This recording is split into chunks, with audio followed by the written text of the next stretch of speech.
We are getting live visuals of Prime Minister Modi in Japan. He is interacting with the leaders there. Remember, he is in Japan to attend the state funeral of Shinzo Abe.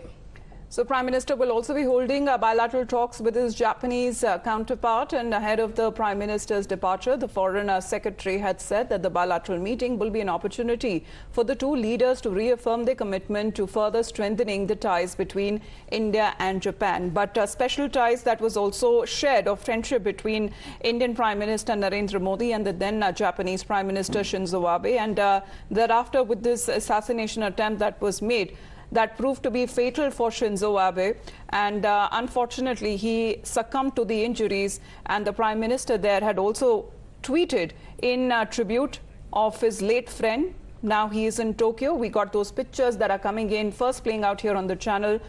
Prime Minister Narendra Modi in Tokyo. Let's go across to Srinjoy Chaudhary, who's joining us on the broadcast.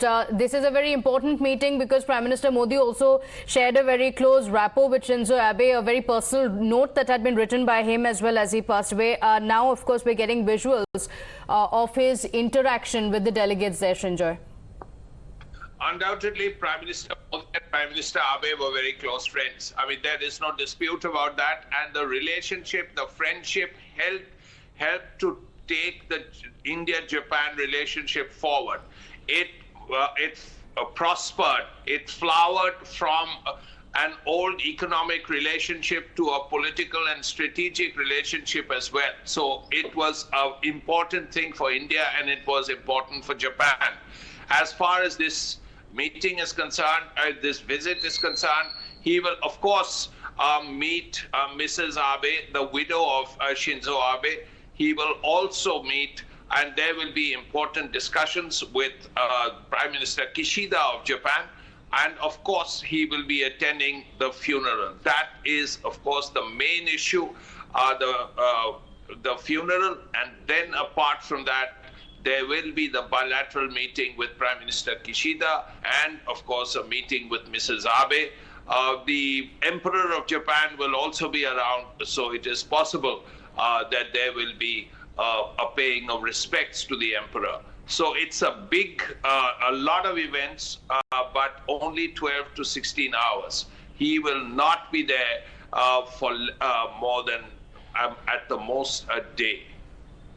Right. But also we are told that bilaterals will also happen in the meantime, because he's not spending much of a time there, even as Japan is hosting the state funeral for Shinzo Abe. But we're also looking at bilaterals that have also been planned between India and Japan, Shinjoy. Yes, undoubtedly. That's what I said. There will be talks with Prime Minister Kishida. That, of course, will be a bilateral. That would be the only bilateral he will be having with any international leader. Prime Minister Kishida also is very close to Prime Minister Modi, and the Indo-Japan relationship, as a result of what Prime Minister Modi and Prime Minister Abe has done, has reached a very high level. Once it was an economic relationship. Now it has prospered. It is an economic relationship, of course, but it's also a strategic relationship, a political relationship, a military relationship. Let's not forget that Japan is part of Exercise Malabar, along with America and Australia. So it's a big relationship, and therefore, as a result, there is bound to be a bilateral meeting, and there is one, as you can see, with Prime Minister Modi and Prime Minister Kishida. Later, of course, is the funeral and the call-on when he goes and pays his condolences to Mrs. Abe. Okay, talking about the state funeral, Srinjoy, like you've been mentioning as well, this is a massive event. Prime Minister Modi is among 20 other state heads who are part of this. There are state heads and representatives from over 200 countries. In total, there are about 700 guests. So it's a massive event that's taking place.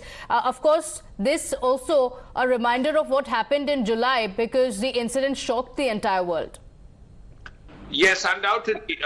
Prime Minister Abe had a stature, which is why, of course, Prime Minister Modi is a personal friend. He would definitely have gone. But there were others who are there.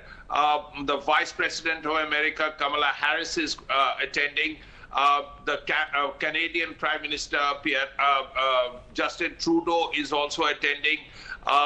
the Australians are there.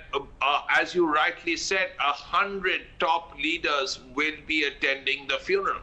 Among them are 20 heads of state or heads of government. So that's a lot of dignitaries, and it's clearly a big event to pay the last respects to Prime Minister Shinzo Abe. Absolutely. Shinzo Abe, who was Japan's longest-serving prime minister when he stepped down in 2020, but the assassination attempt proved fatal as he passed away on the 8th of July when he was attacked in east of Osaka in Japan. For the moment, Shinjoy, thanks very much for joining in.